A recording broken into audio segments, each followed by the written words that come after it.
And they're just like soulmates, because I like bad boys a little bit, and that's a lie, I like a lot of it, but wasn't there, wasn't me, I don't know, someone else. You know what, the plot twist isn't that weird, I can get over it. Can I get over it? I don't know. Hello, welcome back. This Saturday I am driving back up to New York City because in 2 days I am moving back into college. School is starting, so that means summer has officially come to an end. Although I don't want summer to be over, I am excited because that means I get to film today's video. This video is my summer reading wrap-up, which means I'm going to show you all 9 of the books that I read this summer, and I'm going to give you a review and my thoughts and opinions on it, and also give it a rating out of 5. Alright, let's just get into it. First book I read was City of Bones by Cassandra Clare. Absolutely beautiful cover.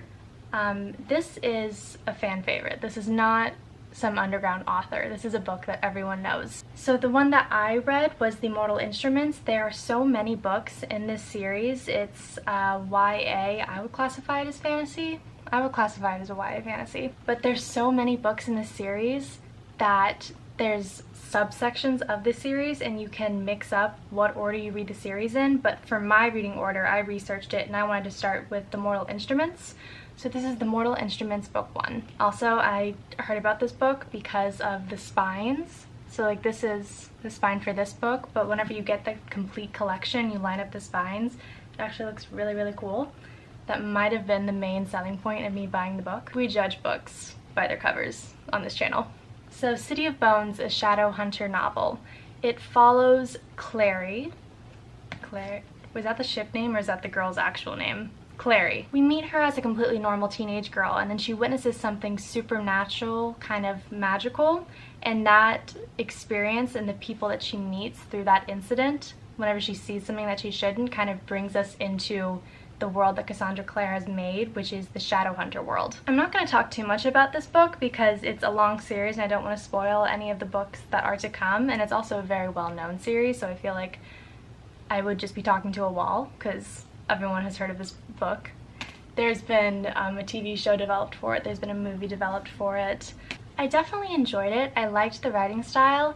There was moments where I felt like the book was getting really, really long and dragging out. I don't love the main character Clary, but I also take into account when she was written. This book was written at least 10 years prior, and that was the phase when a lot of female main characters had a very similar archetype and every single personality was exactly the same, which is, I think, that we would classify it now as a pick-me girl.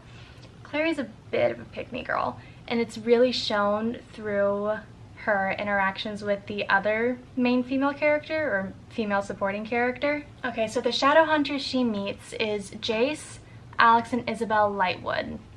So Alex and Isabel are sisters, and then we meet Jace as their cousin. Those are the 3 main Shadowhunters that Clary meets, and they bring her into the Shadowhunter universe. Her interactions with Isabel are kind of what made me cringe.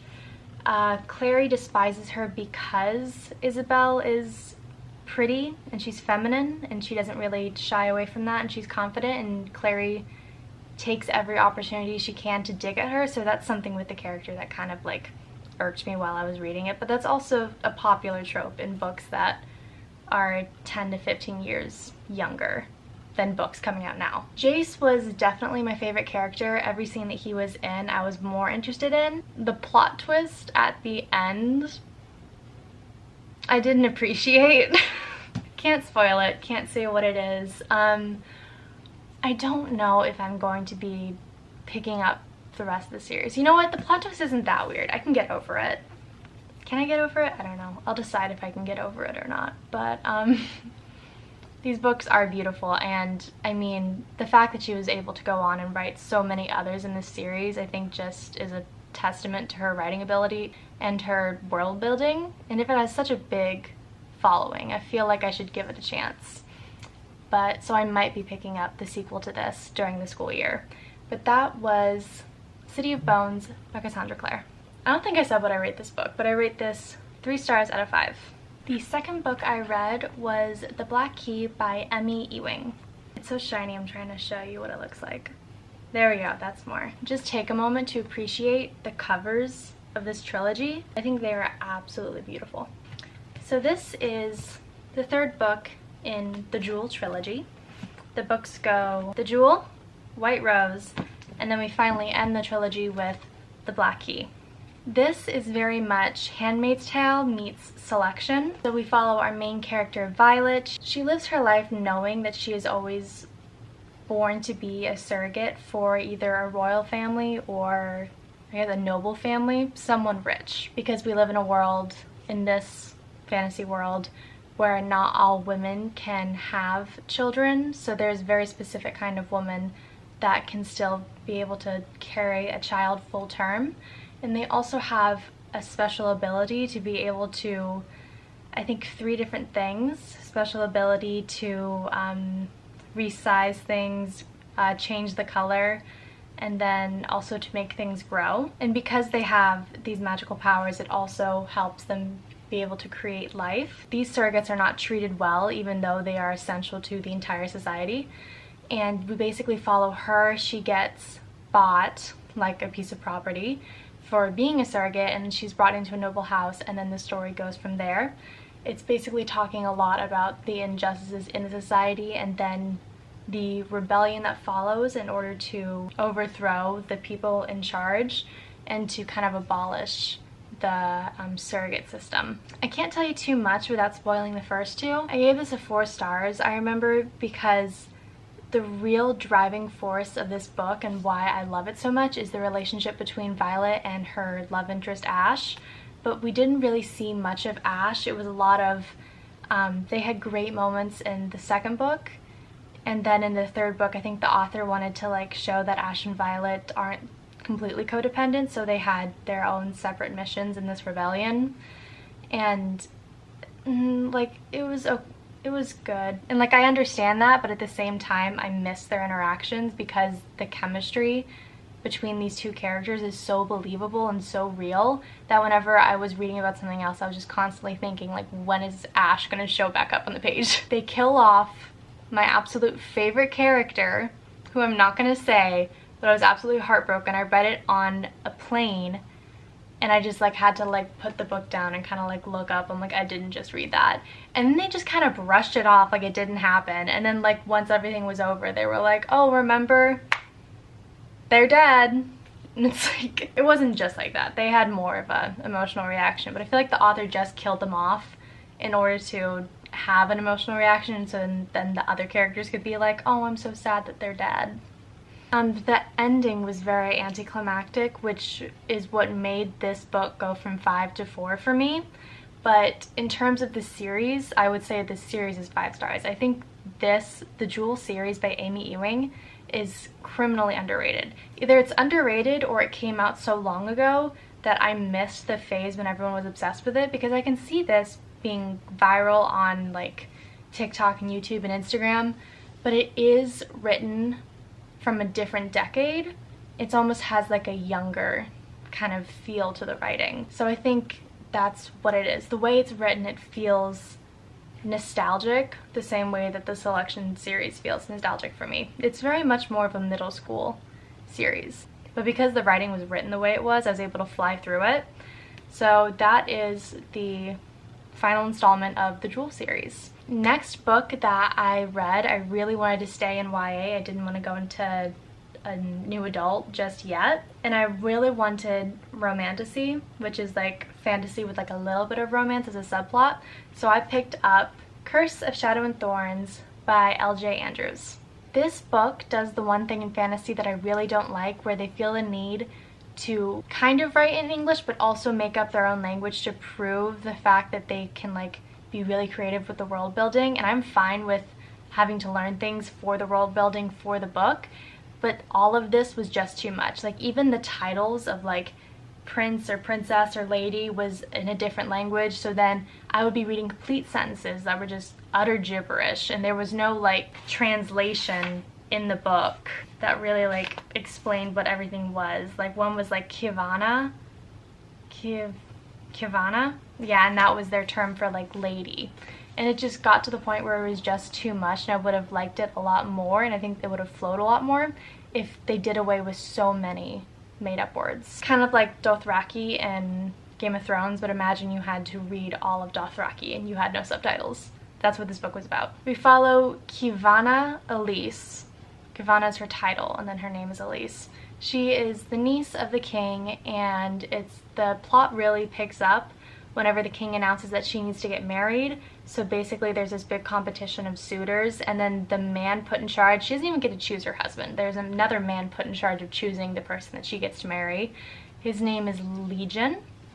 And of course, because there has to be drama, she does not like any of the guys that are presented to her. Instead, she falls for Legion. And then the main focus that comes in halfway through the book that I can't really get into too much is there's like whispers of rebellion, and she also finds a diary of a very, very old queen from like another world. Not like another world, but like another time. And she reads all about them and all about their history and like the first person perspective, and it kind of changes her perspective of her world, and it also ties into the rebellion. The last 100 pages was a completely different book, and it confused me so much because I don't even know how to, I feel like it's two different books. This I loved up to here, and then this part it just got weird. We completely abandoned the plot. We don't know where we are. We abandon everything. It started as like The Bachelorette with a little bit of rebellion, and now it's just like full-on high fantasy complicated. They introduced this random side story of like, oh yeah, these 3 mysterious men disappeared years ago, and then our main 3 men just became those men, and they like, it was revealed that they were those men the whole time. It would have been cool if it was hinted at the entire book that they weren't who they said they were, but at the end it just kind of threw it in. They're like, oh, they're actually them, and it wasn't that surprising. I wasn't that invested. Everything kind of came out of nowhere. There was this big scene where she made a big sacrifice, but it wasn't really a sacrifice, and it had nothing to do with anything that the author had talked about previously. So that's what really ruined this book for me. I don't think I'm going to be continuing the series, because the way it ended, I don't think that I'm going to like the way the series continues. So I gave this 2 out of 5 stars. I wanted to stay in YA, and I wanted to stay in romantasy, and I'm so glad that I picked up this book because this is my new favorite book of the entire year. I don't think I'm going to find a book that tops this unless maybe I pick up the sequel, because there are 3 books in this trilogy. The book I'm talking about is The Traitor's Kiss by Erin Betty. Look at this cover. An obstinate girl who will not be married, a soldier desperate to prove himself, a kingdom on the brink of war. The beginning of this reminded me so much of Mulan, because we follow Sage, our main character. She's thrown in this situation where she needs to meet with a matchmaker so she can find a husband, and it talks a lot about she needs to find a good match to bring honor to her family, which is the musical number in the beginning of Mulan that I absolutely love. And even the descriptions of her getting ready, the makeup pots that they used, all seemed very similar to the beginning of Mulan, the movie. Sage meets with the matchmaker, but she is a very stubborn girl. She's not necessarily ladylike, and she doesn't just say whatever she needs to say in order to make people happy. And she's also very judgmental, which is a good thing, because the matchmaker sees these qualities in her, realizes she's like, you're not made to have a husband, but you might be perfect in helping me get other girls' husbands. Because she's judgmental and she's able to discern a lot of different things from people's body language and just small details about them she's able to pick up on. She is assigned as the apprentice of the matchmaker. So she does research and she spies on all of the men and women that sign up to be paired for the matchmaker. The plot of this really picks up whenever Captain Quinn, who is the son of the general, gets assigned a task that he has to take the matchmaker, her apprentice, and then a group of noble women to a ball so that they can meet their future husbands. But they need a military escort in order to get there safely. Captain Quinn thinks that this is below him. He meets Sage while they're on the journey, and they immediately get off on the wrong foot. Sage hates Captain Quinn with like everything in her. And while she's still working as the apprentice, she's still kind of looking around and like judging everyone and kind of spying on everyone, including the soldiers, which gets the captain's attention because he thinks that she is now an enemy spy. Through a lot of things that I can't explain, she eventually agrees to work sort of for them and sort of for the matchmaker, and she helps them while they're on the journey from point A to this ball. She helps them with whatever way that they can because they are the nation's army and they're still fighting against this threat from another kingdom. So she gets recruited to be a spy, and then she meets another soldier who she actually takes quite a liking to, which is Ash Carter. Ash Carter, she doesn't know this, is also a spy, and he is spying on her to make sure that she doesn't betray the royal army to their enemies. See, I made a prediction halfway through and I could not have been more wrong about this book, which is why I love this book so much. I was so completely off, but I'm so fine with being off because the twist in this book is absolutely insane. Like, it was so unexpected that I had to go back and reread certain parts. I'm like, there's no way this could have happened. And then you reread it and you realize that there's a specific reason that the author wrote it the way she did so that she could build up to this twist. I thought that there was going to be a love triangle between Sage, Captain Quinn, and Ash Carter because she hated him so much and she really took a liking to the lower ranking officer that was spying on her. And nope, completely wrong. Not what happens whatsoever. I can't say what happens, but I absolutely love the plot twist in this. Captain Quinn has a little brother in this, and I absolutely love whenever male characters have a little brother. It's something about just like watching them like be like big and tough and brooding and kind of rude to the main character, but then they're all like soft and protective of their younger siblings. Something about that is so cute. But I absolutely adore this main character. I think she does a great job of being strong and stubborn and very strong-willed, but still being feminine. She's not annoying whatsoever. She's very, very intelligent, and there's no actions that she takes that I really question or that I get annoyed with at all. Ash Carter is a great love interest. I really, really like him. The way that they are written is very much a slow burn, but the timing is great. The ending of this book made me really, really sad. Can't say why, but as soon as I got done with it, I wanted to buy the sequel. Can't find the sequel anywhere. I'm going back to New York and I'm going to visit all the Barnes & Nobles in New York City to see if I can find the second book in this trilogy. But I gave this book 6 out of 5 stars. I know it's not mathematically possible, but I can't just put it in the 5-star category because I absolutely loved it so much. It has romance, it has intrigue, it has espionage, it has plot twists, it has absolutely everything that I think that a book should have. So if I had to recommend one book to any of my friends, it would be this book. Next book is one that is quite popular on BookTok right now, A Good Girl's Guide to Murder by Holly Jackson. Again, we're staying with YA, but we have left the fantasy world. We're following our main character, Pippa. She is a girl in high school and she begins working on her senior capstone project. She begins because she wants to study the effect of media and news outlets and social media and things like that on a murder case that happened in her town. She begins with that, but then she sees inconsistencies with the police's reportings, and then she sees inconsistencies with the things that she finds in all of her research, and she's going back over this case that was technically solved years and years ago, and the town has allegedly moved on, but they're still very prejudiced to the family that they think is guilty of all of it. A short gist of the case is that Andy Bell was a high school girl who was allegedly murdered by her boyfriend Sal Singh. Her body is never found, but she is presumed dead, and after that is announced, Sal, her boyfriend, is found in the woods after he committed suicide. So because of this, he looks guilty, and the police had collected just enough evidence to be able to accuse him, and of course he wasn't alive to defend himself, so they just went along with the idea that Sal Singh murdered his girlfriend and then killed himself in order to avoid jail time. Pippa begins her investigation whenever she meets Sal's little brother Ravi, and I absolutely adore Ravi. I understand why everyone that has read this book says that Ravi is their like book boyfriend. He is so charming and funny. His comedic timing is amazing, and I absolutely adore him. He's like one of the rare like truly like good people in this book. Everyone in this book is very, very morally gray, including Pippa herself, but Ravi, he just really stands out. He is absolutely my favorite character. I also absolutely adore Pippa because she's very, very strong in this book and she's incredibly intelligent. This book definitely kept me on my toes. It's definitely a page turner. It keeps your attention, and I think that I'm going to give this book 5 out of 5. The next book I read I don't have, but it is the sequel to A Good Girl's Guide to Murder. It is called Good Girl, Bad Blood. I listened to it on the audiobook, so I don't know if it counts that I read it.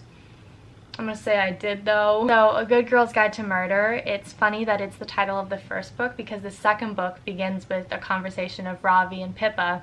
Pippa wants to make a podcast, like a crime investigation murder mystery podcast, talking about the case that she researched for her senior capstone project in the first book. A Good Girl's Guide to Murder is never mentioned in the first book, but in the second book, Ravi comes up with the title A Good Girl's Guide to Murder for her podcast, the title of the first book, in the second book, which is called Good Girl, Bad Blood. Basically, it follows the beginning of her podcast, and then the older brother of one of her close friends goes missing, and she uses the podcast to do live updates of him missing and her investigation. But the fact that the author chose to take this route, I really, really enjoyed because it was so much different because it was live updates and it was really happening while she was there. In the first book, she's investigating things that happened 5-10 years ago and all these old text messages and these old notes and this old calendar and stuff like that. But this is happening in real time, so the stakes are a lot different. And she's trying to find this missing boy who's still presumed to be alive, and she's hoping that he's not dead. So the stakes are a lot higher in the second book.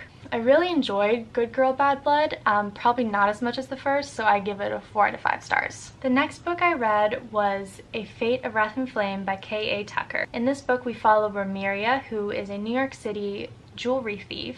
She meets a very odd woman, and this odd woman says that she can get Ramiria out of the bad situation that she's in if Ramiria agrees to use her special skills, stealing stuff, to help this woman out. It begins in the real world, and then through something I can't say, we end up going to this alternate universe where it's like magic and high fantasy and different kingdoms, and she wakes up and she's still referred to as Ramiria and she looks the exact same, but she's a completely different person to the people in this world. So she essentially wakes up as a doppelganger who's lived a completely different life and is completely different from her, because she wakes up and everyone hates her because she is the princess from another country who came to this country to make an alliance through marrying the prince, and on the day of her wedding day, she kills the king and queen, tries to kill the prince, and tries to kill his little sister.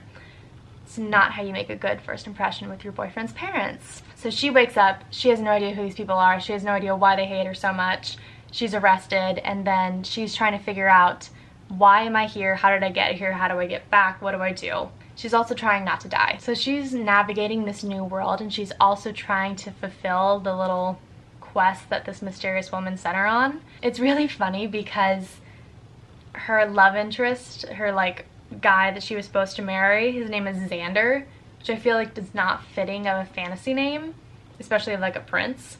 But every conversation he's like so intense, and he was like, I thought you loved me, how could you betray me and kill my family? And she's like, I don't know who you are. And he's just like, I can't trust you. And she was like, you don't know me. Like, sorry, my doppelganger sucked, but not me. And then he's like, you don't remember all of this? And she's like, wasn't there, wasn't me, I don't know, someone else. That premise I've never read in a book, so it was very, very refreshing. The plot twist at the very end I did see coming, the betrayal and who the betrayal came from, kind of predictable. I enjoyed the romance between these two. Definitely enjoyed the romance that eventually comes between Ramiria and Xander. I enjoyed the world building. There's vampires in this book, like kind of vampires. I'm not really a vampire kind of girl, but I liked the way that it was handled in this book. So I gave this book 4.5 out of 5 stars. I couldn't commit to the full 5 stars. Ugh. I'm sorry, that's my true reaction to this next book. I was on TikTok and I was told to buy this book because I like bad boys a little bit, and that's a lie, I like a lot of it, but I like bad boys, and I thought that this book was going to be like the love interest was a bad boy and it was going to be so interesting because of that. He's not a bad boy, he's just a terrible person. There's a very fine line between that, and this author just like tap dances on it. She doesn't even tap dance on it, she's all the way in here between. He's like a full-on felon. He's not a good person. And he's not the only one. Let me just say what the book is. The book is Corrupt by Penelope Douglas. I should have known this, that Penelope Douglas writes with tropes and with setups that are questionable, because she also wrote a book that was pretty popular on BookTok called Birthday Girl, which is a pretty huge age gap romance, which I don't vibe with at all. It throws me off way too much. I don't like it. Corrupt follows our main girl, Erica, who has a crush on Michael. Michael is one of the 4 horsemen at this high school. It takes place during high school and then also during present time whenever she's graduated from high school and she's trying to go to college. But these boys from her past have shown up and they've come out of jail recently.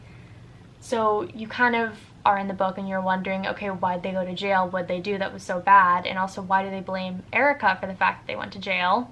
And through the high school flashbacks, you slowly learn a little bit about that. I don't know the full story because I DNF'd it. This book is so... it's not bad. I don't want to say it's bad, but it makes me uncomfortable. And I know there's some people that can deal with severely morally gray men and severely morally gray romance. I'm not that kind of person. It's too many red flags for me to like. He's not a bad boy. He's just a bad person. So the 4 horsemen are Michael, Kai, I think one's called Damon or Damien or something. I don't know. It's not even worth looking into the book to find their names. They're not cool. They're just not cool. They're not charismatic. They're not likable. They're just, they set stuff on fire. They talk about sex a lot. They flirt with underage girls. There's a scene where there's a lot of scenes where Michael's flirting with Erica while he's in college and she is 16 years old. It's so weird. And there's a thing that they do called Devil's Night. Whenever I was reading the description, I was like, oh, what's Devil's Night? That sounds so cool. Is it like The Purge or something? It's just a day where they like get together and just, I guess, kind of have an orgy while also committing felonies. It's not cool. It's just bad. It's just full-on illegal and weird. I don't think they're cool. There's nothing about them that's redeemable. And I'm sure if I like continued into the book, I would find reasons to like them. When it comes to romance, there is again a line of consent that I feel like the author needs to abide by. There's a difference between playing hard to get and then fully forcing yourself on a female character that is not consenting, and I feel like we shouldn't really blur the lines of consent, because it's not romantic whenever both parties involved don't want the action to occur. It's not romantic at all, even if one character forgives that action. I don't know where I'm going with this. It's similar to the reason why I don't really watch Outlander, because I hate this trope of authors constantly putting female characters in these really terrible situations and constantly putting them in situations where they either get sexually assaulted or raped, or all the female characters have side stories or backstories involving rape or involving sexual assault or unconsenting sex. So just like all these things, but it's every female character is involved in it. And you can write about those things, but you have to be specific with how you handle it. Oh, the Outlander thing. I was watching an episode with my mom and Claire was getting kidnapped. Claire's the main character of Outlander. And she was getting kidnapped by these men, and I was like, how many times does she get R-A-P-E-D in this show? And mom kind of looks at me, she's like, Claire finds herself in that situation a lot, either where she is raped or sexually assaulted. And it's kind of, I hate when it's used as a plot device for the man to come and save her from being raped, or it's like she's raped and then she needs to be raped in order to become stronger. I feel like that's a dangerous message to constantly be pushing. But there's a scene in that where the 4 horsemen are mean to Erica, and then she's about to be raped by this boy, and then the 4 horsemen come in and beat him up. And it's like, did you have to do that just for the main point of them being like, see, the 4 horsemen care about Erica, even though she's 16 years old and they're in college? It's too weird for me that I can't get into the book, that I'm so often removed from it. And I know that it's eventually going to be a romance, but I don't like Michael, or I don't like any of them. They're not cool. And they talk a lot about how she's unprotected, she's weak, they're preying on her, they're stalking her. Yeah, no. That's why I DNF'd it. And I also planned on reading the rest of the series, but now I'm definitely not reading the rest of the series if this is the vibe that we have going on. I gave it 1 star on Goodreads, but I'm not going to rate it here because didn't finish it. After that dumpster fire, I picked up a really good book. After that, I picked up Ricochet by Krista and Becca Ritchie. This is the second installment in the Addicted series. It is very, very popular on both BookTube and BookTok.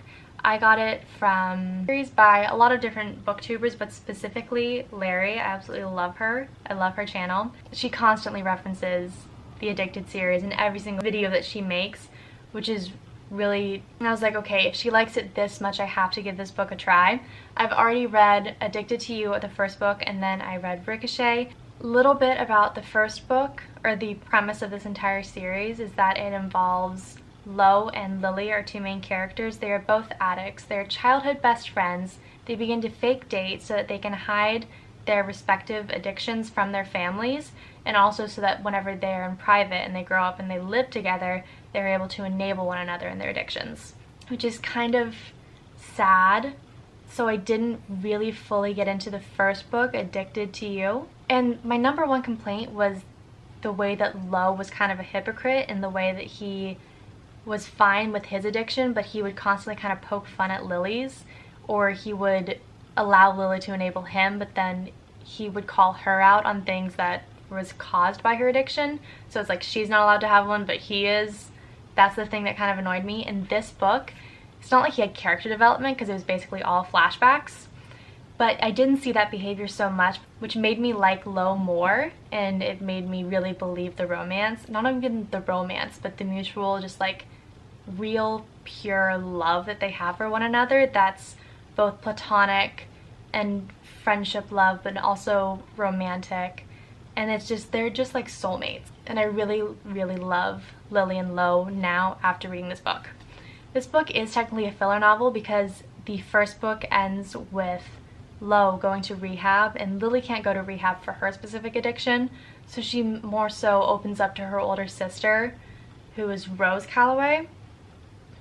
And Rose is now aware of her addiction, and she is helping her in the real world while Lo is in rehab. Because Lily can't interact with Lo at all, it's more so focused on her interactions with her family, her older sister Rose and her little sister Daisy, and then they have love interest. Rose is with Connor. Daisy is kind of with Reich. Daisy's 16, Reich is 20-something. I don't know how that's going to be. I'm not comfortable with how it is. It's very much said over and over again. Reich's like, I'm not interested in her, she's too young. And Lily's like, okay, just making sure because she's 16. But I also know that there is a book in this series about Daisy and Reich. So I don't know how I feel about that. We're not talking about them, we're talking about Lily and Lo. So it focuses on her and her relationship with her family, and then it also has a lot of flashbacks and memories to important parts of Lily and Lo's friendship and also their fake relationship. And the way that Lo treats her in this book is so sweet, but it's also obviously nothing I've ever experienced and probably never will experience because it's so unique to their situation. But him towards the end, they finally are able to get into contact with each other through like phone calls, and the way he talks to her and the way he treats her is so sweet. And it's just like, it's real pure love, and it's not like the sappy stuff where it's just like, I love you no matter what. It's like they both realize that they're addicts and they have a lot of growing to do. And it's not just that they've decided that they no longer want to enable each other, and they've decided that they both want to become healthy and become better, and they want to have the other call them out whenever they're acting poorly. But they're also so supportive in their journeys to overcoming their addictions, and they're so supportive. And it's just like I feel the romance, and I also feel the platonic love and support, and they're just like soulmates. I could talk forever about them. I mean, and I feel like I didn't even get that much of them yet. Like, I feel like there's so much more to them that I haven't seen yet. Yeah, I picked this book up once. I set it down a little bit, and then I picked it back up yesterday, and I read 200 pages of it and finished it last night.